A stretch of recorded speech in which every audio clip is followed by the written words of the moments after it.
In this video, I'll show you how you can fix Instagram HTTP error 429. Now the first step that we want to do is try and open up CMD, right click and run as an administrator. In here type sfc /scan now.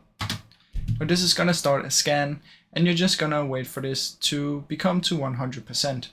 So while it's doing that, you can just minimize it. And then what we want to do is we want to go to the browser that we're using. So in my case, it's going to be Google Chrome. If you're using another browser, that's fine as well. Come up here and go to the settings. Usually it's kind of similar on the other browsers, but you want to find your settings. Then in here you want to find about or the update section, and you want to make sure that you update your browser fully. So just wait for this to update, and as we can see, our scan is still going.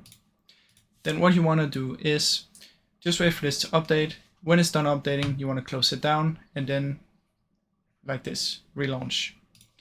Now after you've done that, if it still doesn't work, another thing you can do is you can come here and you can search for view network connections. In here find your internet, right click disable and then right click enable. Now this might also solve the issue.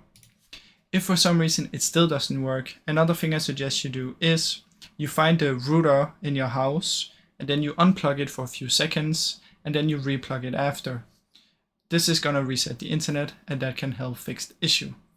Now as a last resort, what we can do in the CMD, once this is done, you want to type these commands. So the first command is ipconfig /flash DNS. The other one is netsh winsock reset.